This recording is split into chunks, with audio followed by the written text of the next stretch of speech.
Today we celebrate the feast of Epiphany. And traditionally on this day we remember the Magi who visited the infant Christ, the first foreigners who witnessed the incarnation of Christ in this world. Well, technically Epiphany is on January 6th, but I'm not expecting people to come back in the middle of the week to celebrate. Even if it does not feel as dark as it used to be in December. I don't know about you, but I felt that the days and the weeks before Christmas were very dark. But this is behind us. We're on the other side of the winter solstice. The light is progressively taking over darkness, and we also add snow. We might not like to shovel it, but snow reflects the light and brings more light, even during the night. And with the return of light in our lives, most of us suddenly are filled with new energy, filled with more vigor, tenacity, and even hope. We look forward and we are almost saying, well, bring on 2016. We're ready for what you will have in store for us. And some decided to come to church on this first Sunday of the year, and they read maybe in the bulletin that today's passage is the 60th chapter of the book of Isaiah, which begin with, "Arise, shine, for your light has come, and the glory of the Lord has risen upon you." And we hear that, and we feel uplifted. We want to say that's a very inspirational message. We're ready to believe that, well, this year it will be different. This year would be great, and we would be a light for, I don't know, this corner of the world, for this neighborhood, for the people around us. And we're very motivated.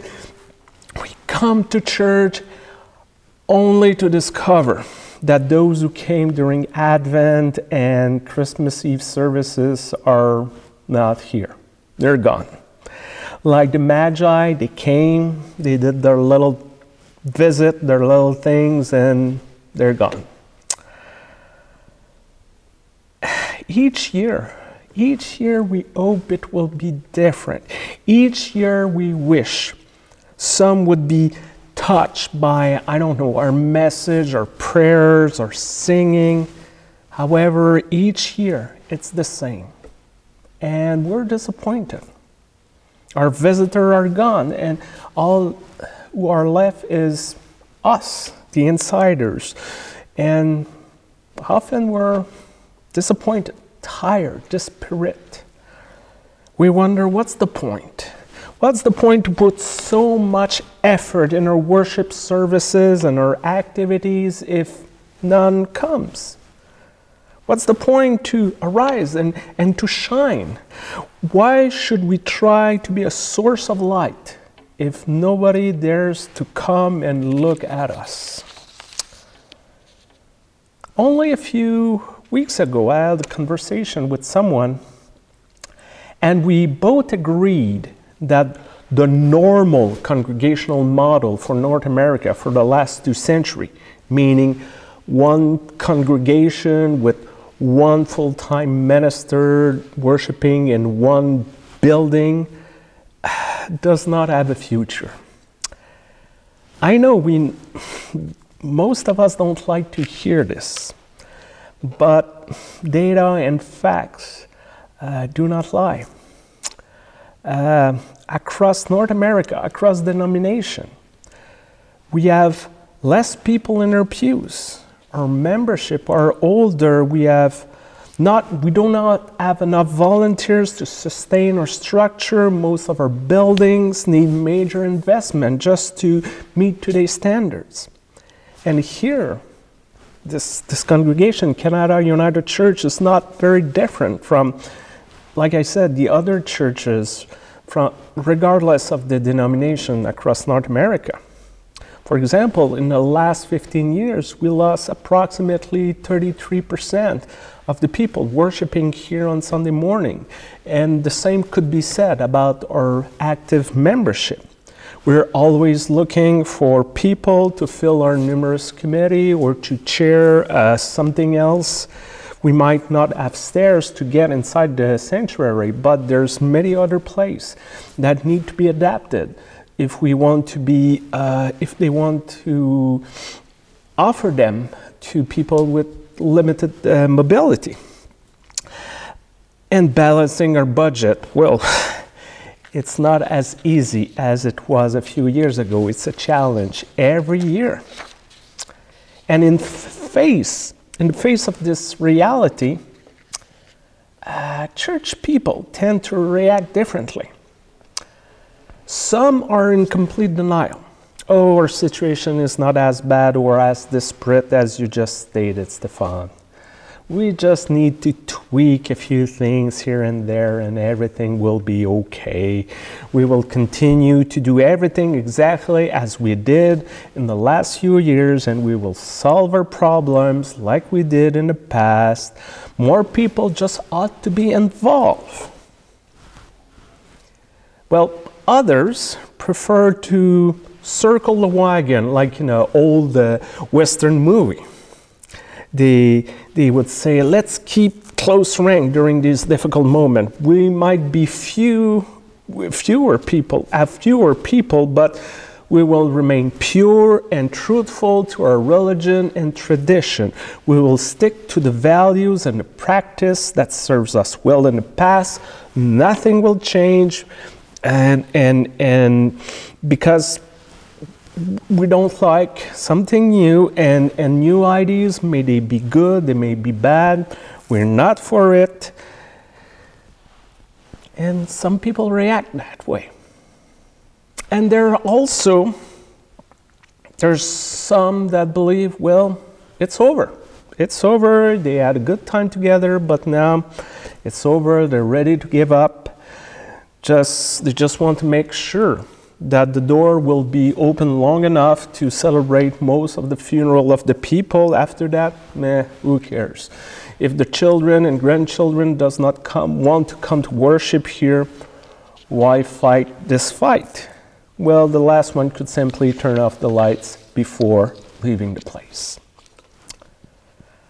This is not easy to understand, but it is still true. And yet our congregations across the country, across the land, are not the first one to experience moment of discouragement, hopelessness, or they are not the first to walk in a thick darkness, as it said in the book of Isaiah. Jerusalem has been a beautiful city in the past. During the time of King David and King Solomon, it was dynamic, it was prosperous, beautiful city. But we know the rest of the story. The Babylonian came and destroyed everything. Jerusalem's leaders were exiled. The place where God's self dwelt was reduced to a broken down city, inhabited by hopeless individuals walking in various shades of gray and darkness. Many probably wonder, what's the point of going on? How could we be a beacon of light shining upon the world if our own survival is not even certain? And after many years of struggle, Darius, the king of Persia, allowed the people of Israel to return to Jerusalem. And I can easily imagine a very excited prophet telling his people to arise and to shine, for the Holy One was with them. They were going back home to the city of God, and it will be a glorious journey. I can also imagine the grumbling of those who were left behind in Jerusalem all those years. Well, arise and shine. Easy for you to say, old man. You have not been here during the last awful years, you know. Where were you? Where were you when we were groveling on this miserable land? Where were you when we wondered if we had enough food to survive and to feed everyone? Where were you when we exhausted ourselves to maintain our scarce structures? The place is in ruin. You wanted to save us? Well, you should have thought it a while ago. You should have done something, because now it's a little too late. Yes, it was late. It was late. And many believed that the situation of Jerusalem was completely hopeless. The city could not be rebuilt to measure up to the glorious past, to its glorious past. And yet the city was rebuilt. And this, very interestingly, the city that was destroyed by foreigners was rebuilt by somehow foreigners. As the prophet says to his people, lift up your eyes and look around. They all gather. They come from you. Your son shall come from far away, and your daughters shall be carried on their nurses' arms. The so-called missing generations, an expression we like to use these days in our church. Well, back then they also had missing generation. They came back home, but not to save the old ways, or to perpetuate the structures, or to take place of the insiders. They did not come back to receive instruction at the temple. They returned with this desire to change and transform the city. They came to build something different. A new leadership emerged. A new ways of living one's faith was found. And it's called, this period's called the Second Temple period, the era during which Jesus lived. And we know what happened next. The Roman armies came, they destroyed the temple, they burned down Jerusalem to the ground, and once again, the people wonder, what's the point of going on if Jerusalem keep being destroyed over and over again? After how many times should we give up? 1, 2, 3. Maybe there's a message sent by the Holy One for us. Maybe it's time to turn off the light and go on. Yes, maybe there's a message sent by God in all of this, but maybe that's not the message that most people would assume and thought. Maybe during all those traumatic events and many others, God was inviting people to widen their minds and stretch their understanding of what is religion, spirituality, faith. Personally, I believe human beings rarely change when we're comfortable and secure. It is when we are forced to go outside our zones of comfort, to face adversity, or when we are losing reassuring aspects of our lives, that we grow. And when we grow, we are ready to welcome those who are not like us necessarily. When we broaden our vision of the world, when we envision and accept new possibilities. But of course, this process is not pleasant. No, it scares us because we usually do not know what is waiting for us at the end of the road. And yet, as people of God, we can take courage because we believe that God is always at our side, always with us. God gave us and still gives us the light we need to journey, to not walk in the darkness.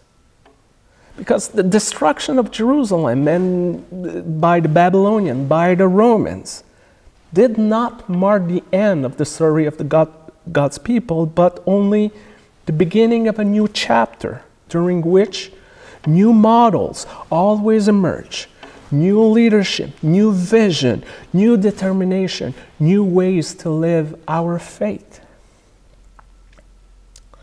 Many have written books to explain the decline of congregations like this one and all across the land.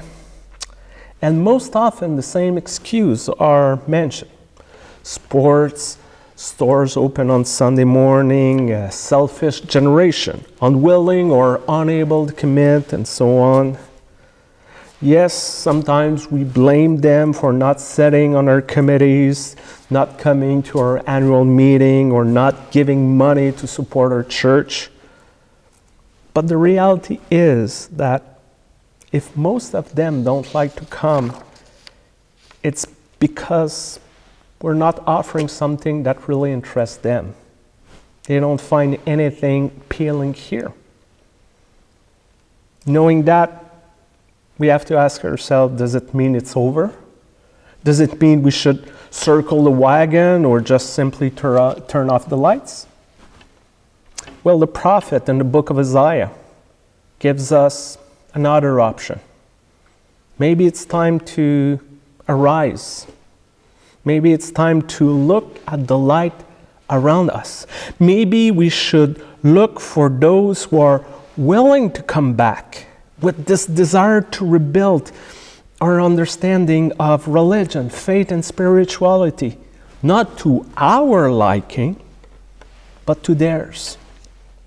Maybe it's time to stop focusing on the darkness of everything that is going wrong and to look of this new light progressively taking on darkness, increasing every day, and shining at the horizon.